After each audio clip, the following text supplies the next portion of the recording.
Cerita dimulai dengan adegan saat sepasang pengantin sedang berjalan keluar dari pintu gereja.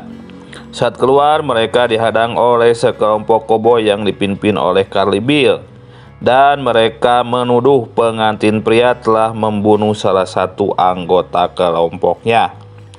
Tanpa basa-basi, kelompok Bill mulai menembak dan membuat kekacauan.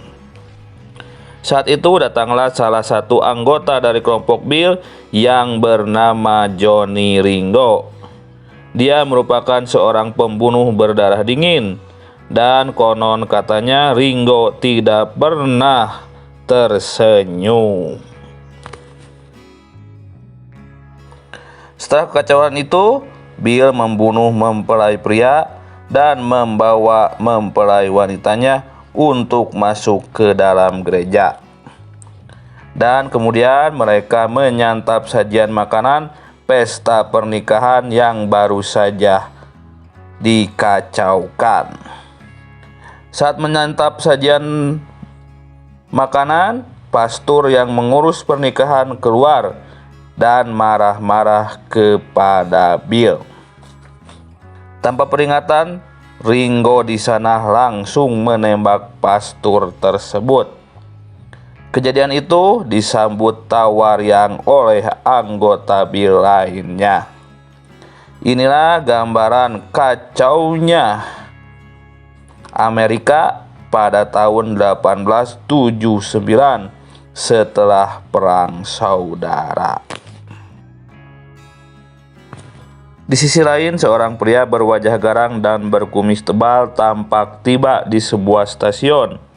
Dialah Wyatt Earp, mantan sheriff yang sangat disegani karena ketegasannya dalam menegakkan hukum dan kehandalannya dalam menggunakan senjata api.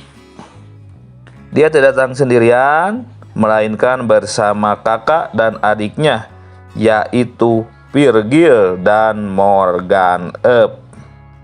Awalnya mereka datang ke kota Tombstone untuk menikmati masa pensiun mereka.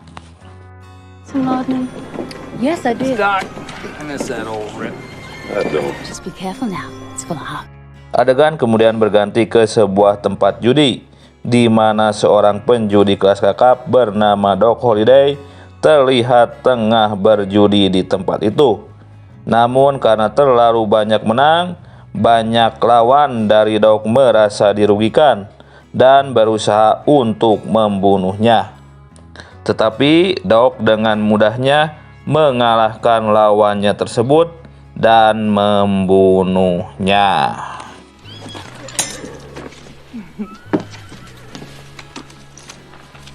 Adegan berganti lagi. Terlihat White disambut oleh John Behan yang menawarkan sebuah rumah sewa untuk mereka tinggal. Tawaran itu kemudian diterima dengan senang hati oleh Wyatt Earp. Di sini White juga bertemu dengan Fred White, seorang marshal yang bertugas di Tombstone. Saat itu Fred menjelaskan tentang kekejaman kelompok Bill yang terkenal dengan nama The Cowboys. Three of them right over there. You know, 24 hours a day you got liquor, ashes. The main fact is. Mereka lalu menuju ke Oriental Bar yang selalu penuh dengan kekerasan.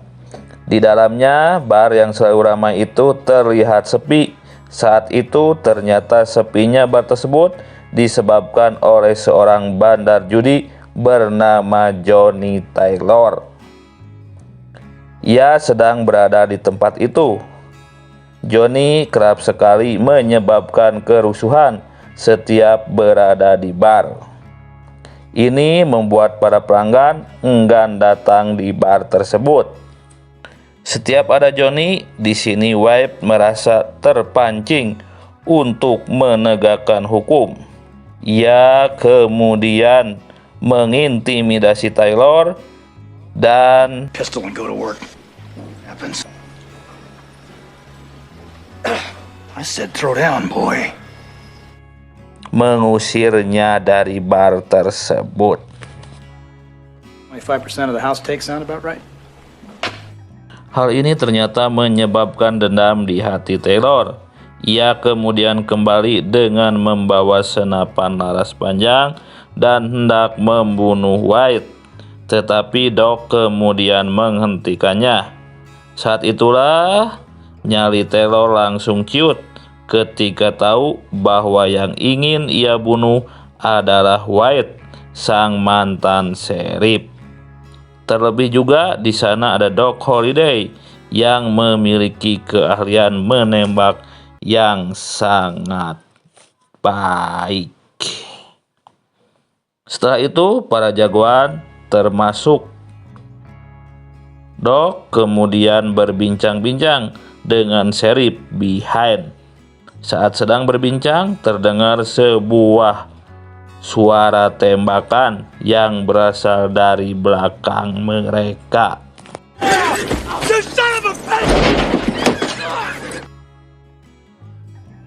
Ternyata telah terjadi sebuah duel di sana. White mengenal penembaknya, yaitu Johnson dan Creek. Kejadian duel itu berakhir ketika Marshal Pratt menyita senjata Johnson dan Creek. We was legal. I'm sorry, boys. I gotta take you before Judge Spike. This is Jack Vermillion. Watch your hip. Law and order every time. That's us. Malam harinya, Earp bersaudara menonton sebuah pertunjukan di sebuah gedung opera bersama Doc dan wali kota. Pertunjukan itu kemudian dikacaukan oleh anggota The Cowboy. Setelah pertunjukan selesai, bintang utama membuka topengnya dan terungkaplah bahwa dia adalah wanita tercantik bernama Josephine Marcus. You may indeed, if you get lucky. Setelah itu mereka pergi ke Oriental Bar dan mendapati Josephine tengah menjadi pusat perhatian di sana. Josephine bahkan mengajak White untuk berdansa, tetapi White tidak menerimanya. Setelah itu, White bertemu dengan Bill dan anggotanya. Mereka mengolok-olok White, namun White menanggapinya dengan santai. Situasi justru menjadi menegangkan ketika Doc beradu mental dengan Ringo. I'll Bill, they say. Johnny Ringo. Evidently, Mr. Ringo's an educated. How I really hate him. I hear he's real. Keesokan harinya, White berkuda di pinggir kota dan bertemu dengan Josephine. Mereka berkenalan lalu berkuda bersama-sama. Malam harinya terjadi kekacauan saat Bill mengamuk karena mabuk. Sayangnya, Sheriff Behind hanya mengandalkan Pride White yang kemudian terkapar setelah menerima tembakan dari Bill. Melihat itu, White datang dan berhasil melumpuhkan Bill. Tak lama kemudian datanglah para anggota The Cowboy yang ingin membebaskan Bill. Doc, Morgan, dan Virgil lalu datang dan membuat situasi semakin terkendali. Anggota The Cowboy kemudian memutuskan untuk mundur meninggalkan Bill. Well,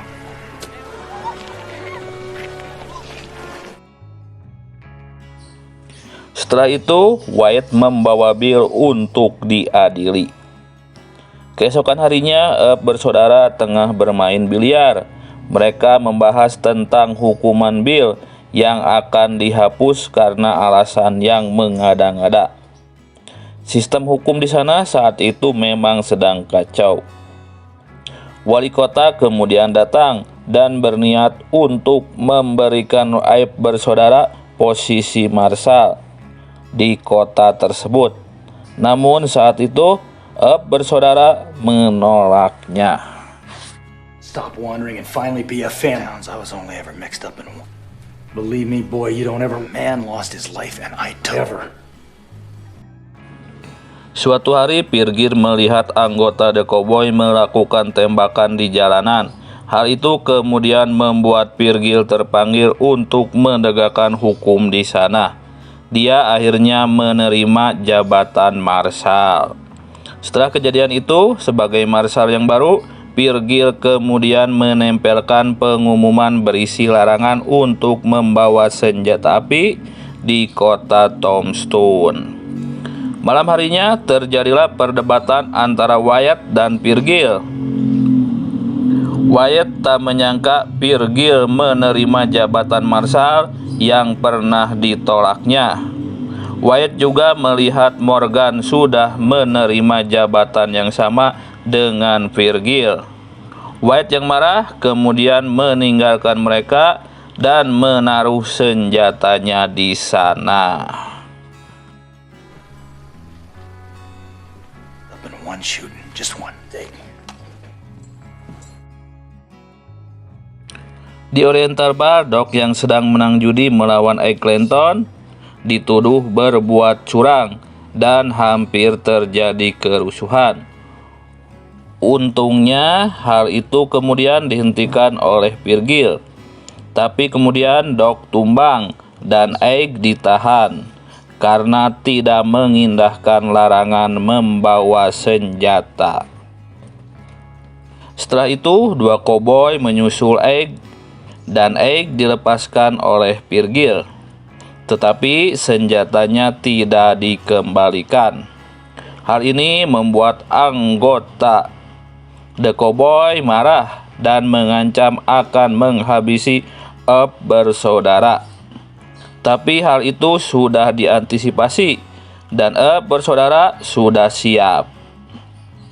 Bahkan yang sebelumnya Doc tumbang karena TBC tidak ingin melewatkan kesempatan ini dan ikut bergabung. Gonna do. Wait till the liquor wears. Got 5 people come up to my room. Earp bersaudara dan Doc kemudian turun ke jalan dan berhadapan dengan The Cowboy.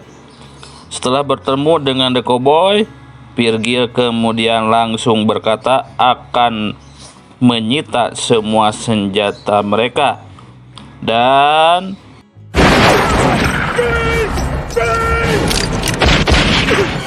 ya, baku tembak pun akhirnya terjadi. Banyak anggota The Cowboy yang tewas di sana. Karena kejadian itu, Sheriff Behan berkata akan menahan Earp bersaudara. Namun Wyatt menolak penangkapan itu. Hari-hari setelah peristiwa itu menjadi sangat mencekam.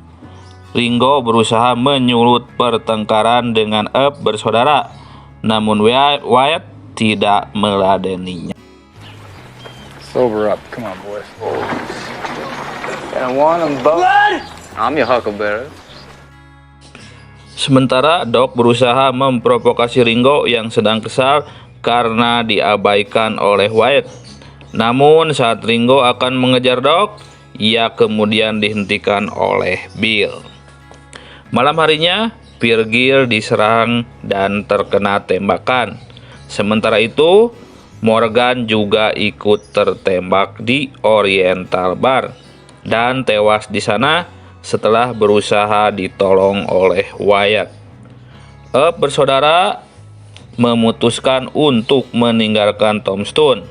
Saat di perjalanan, mereka dihadang oleh Bill dan Ringo yang tidak berencana untuk melepaskan mereka. Bye. Di stasiun, Wyatt berhadapan dengan anak buah Bill yaitu Sitwell dan berhasil mengalahkannya. Tak disangka, Wyatt kemudian kembali lagi ke Tombstone untuk membalas dendam. Kali ini dengan rencana Marshall di dadanya. Wyatt mengatakan bahwa balas dendam kali ini adalah legal. Ia mulai membantai semua anggota The Cowboy yang ditandai dengan selendang merah di pinggang sebagai tanda keanggotaan.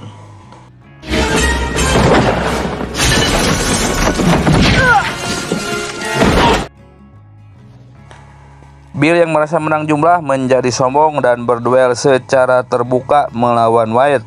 Namun ternyata pelurunya habis dan ia tewas setelah dihujani tembakan oleh Wyatt.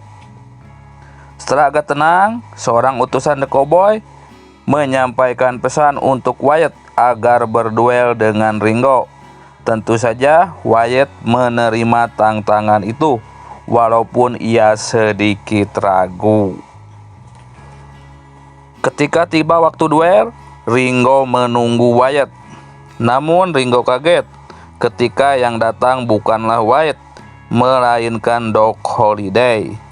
Ringo tampak sedikit gentar, terutama ketika Doc menunjukkan lencana marshal yang dipinjamkan kepadanya oleh Wyatt.